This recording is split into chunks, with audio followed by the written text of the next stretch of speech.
میرے نبی پاک نبی کریم علیہ السلام کی نسبت کے ساتھ ذرے کو نسبت مل جائے تو وہ ستارہ بن جاتا ہے، قطرے کو نسبت ملے تو وہ سمندر بن جاتا ہے۔ میرے نبی پاک نبی کریم علیہ السلام کے ساتھ اگر لکڑی کو، بوسیدہ لکڑی، خشک لکڑی میرے مصطفیٰ کے دست اقدس سے لگ جائے اور رب اس کو نور بنا دیتا ہے، تو جس کی رگوں میں مصطفیٰ کا خون آیا ہوگا ان خاندان والوں کی عظمت اور شان کا عالم کیا ہوگا۔ میں نے آج جمعہ پر ایک بات کہی، وہاں بھی محبت بھرے جذبات لے کر لوگ بیٹھے اور انہوں نے اپنی محبتوں کا اظہار کیا اور خوب اظہار کیا۔ اب میں آپ کا بھی دیکھنا چاہتا ہوں کہ آپ کتنی محبت کا اظہار کرتے ہیں۔ میں نے کہا وہاں بھی کہ لوگوں آج حاجی حج کر کے واپس آ چکے ہیں، حج کرنے کے لیے لوگ گئے، عمرہ کرنے کے لیے جا رہے ہیں، آ رہے ہیں۔ جو بھی عمرہ کرنے کے لیے جاتا ہے، حج کرنے کے لیے جاتا ہے، اس کی خواہش ہوتی ہے میں خانہ کعبہ کا طواف کر لوں تو طواف کرتے کرتے مجھے حجر اسود کو چومنا نصیب ہو جائے۔ جب تک وہ حجر اسود کو چوم نہیں لیتا وہ کہتا ابھی تک عمرہ مکمل نہیں ہوا، ابھی تک سکون نہیں ملا۔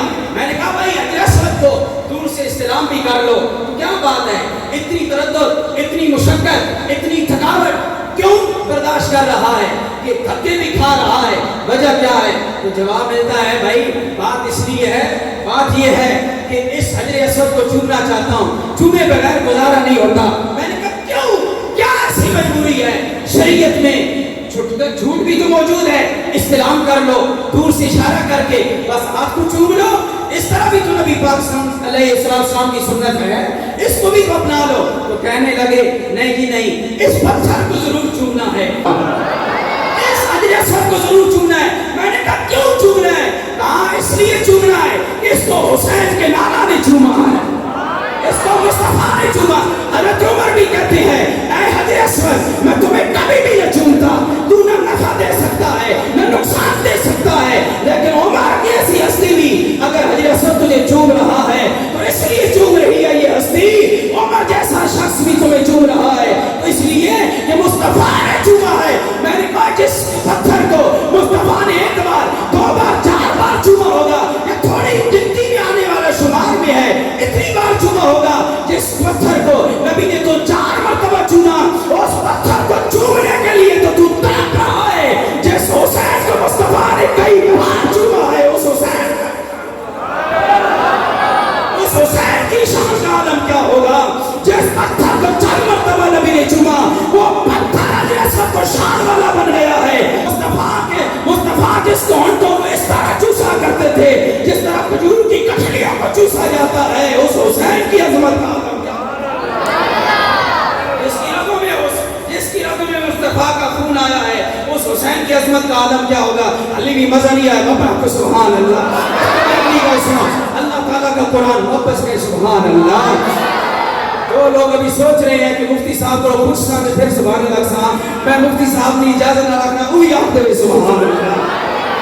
سامعین محترم اور رب جلال کا قرآن مجید فرقان حمید سے ایک مثال پیش کر کے امام علی مقام کا مقام بیان کر کے آپ کی ذات والا صفات، آپ کی مقدس بارگاہ میں حاضری پیش کر کے میں اجازت چاہتا ہوں۔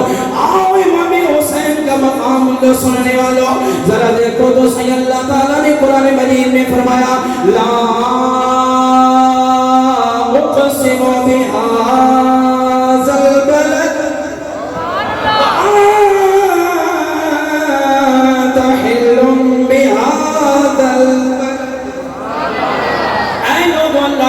جلال کا قرآن پڑھنا، میں کوئی قصہ کہانی نہیں سنا رہا۔ اللہ نے فرمایا لوگوں میں اس شہر مکہ کی قسم اٹھا رہا ہوں۔ کیا اللہ اس شہر مکہ کی قسم کیوں اٹھا رہا ہے؟ کیا وجہ؟ کیا ادھر خانہ کعبہ موجود ہے، تیرا پاکیزہ گھر ہے اس لیے؟ کیا ادھر حجر اسود ہے اس لیے؟ کہا نانا کیا بے زمزم ہے اس لیے؟ کہا نانا کیا مقام ابراہیم ہے اس لیے؟ یا رب ذوالجلال آپ اس مکہ شہر کی قسم اٹھا رہے ہیں؟ فرمایا نانا کیا یہاں صفا و مروہ اس لیے؟ نہیں نہیں، یہ ساری باتیں شان والی ہے، یہ سارے شرف والے مقام ٹھیک ہے، لیکن رب ذوالجلال نے نہ اپنے گھر کی وجہ سے قسم اٹھائی، نہ بے زمزم کی وجہ سے قسم اٹھائی، نہ مکہ کے اندر مقام ابراہیم خانہ کعبہ کے اندر موجود ہے اس کی وجہ سے قسم اٹھائی۔ رب ذوالجلال کی اٹھا رہا ہے. فرمایا وَأَنْتَ حِلٌّ بِهَٰذَا الْبَلَدِ, وہ لوگوں اس لیے شہر مکہ کی قسم اٹھا رہا ہوں, یہاں میرے یار کی تلیاں لگ گئی ہیں. محبوب کے قدم لگ گئے.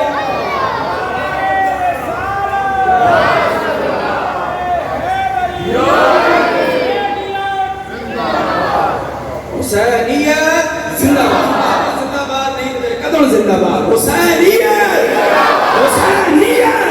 اور میرے پاک نبی پاک علیہ السلام دے غلاموں, اللہ تعالیٰ نے فرمایا اے لوگوں میں شہر مکہ کی قسم اس کی اٹھا رہا ہوں, یہاں میرے سونے پاک نبی کے مقدس اور مبارک قدم لگ گئے ہیں. جس شہر کی زمین پر میرے پاک نبی کے قدم لگے وہ شہر عزت والا بن جاتا ہے. جہاں میرے نبی کے قدم لگے وہ شہر عزت والا. یہ میرے نبی کے قدموں کی شان ہے, یہ میرے نبی کے مبارک قدموں کی شان ہے کہ زمین پر لگے تو مکہ شہر زمین کی رب قسمیں اٹھائے.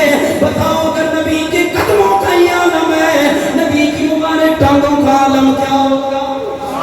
سے اوپر ہے گھٹنے, گھٹنوں سے اوپر ہے رانے, رانے سے اوپر ہے میرے لئے پاک نبی کا شکم اقدس, بدن اقدس, بدن اقدس شکم مبارک سے اوپر ہے میرے لئے پاک نبی کا سینہ مقدسہ, مقدس سینہ ہے. میرے لئے پاک نبی کے سینے کی شان کا عالم کیا ہوگا جس کے بارے میں رب نے فرمایا الم نشرح لک صدرک ووضعنا عنک وزرک.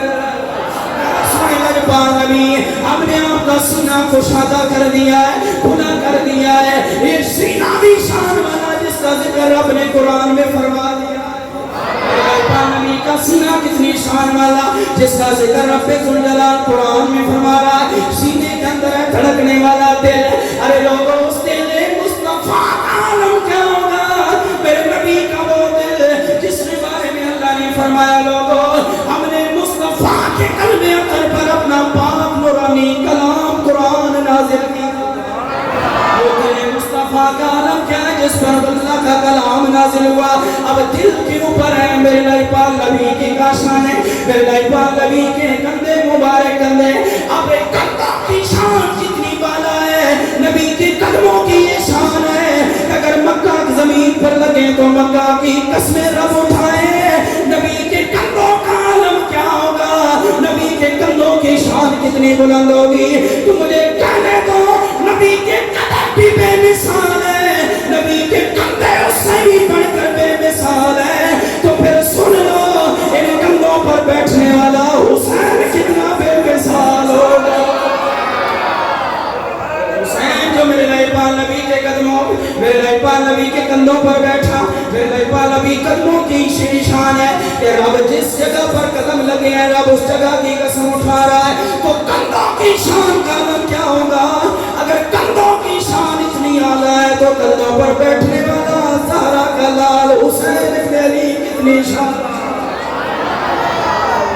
اس لیے جو سچ کسی نے کہا کہ کس حسین کی میں بات کر رہا ہوں کہ دارین کا سلطان, دارین کا سلطان حسین ابن علی ہے.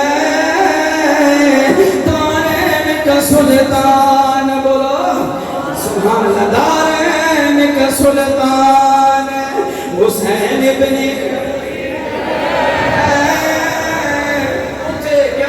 حسین ابن علی کتھے ہوئے آج بولو تاکہ اتھے آپ سائیں بولن آ جاؤ ایسے تھے آ جاؤ بچے آسی. دارین کا سلطان حسین ابن علی ہے, ایک بولتا قرآن حسین ابن علی ہے, ایک بولتا قرآن. یہ میں نہیں کہہ رہا, میرے حجت الوداع کے موقع پر میرے نبی نے فرمایا اے لوگوں میں تمہیں دو چیزیں چھوڑ کر جا رہا ہوں, ایک اللہ کا قرآن ہے, دوسرا میرا خاندان ہے. اسی خاندان کا چشم و چراغ حسین ابن علی ہے, ایک بولتا قرآن حسین ابن علی ہے.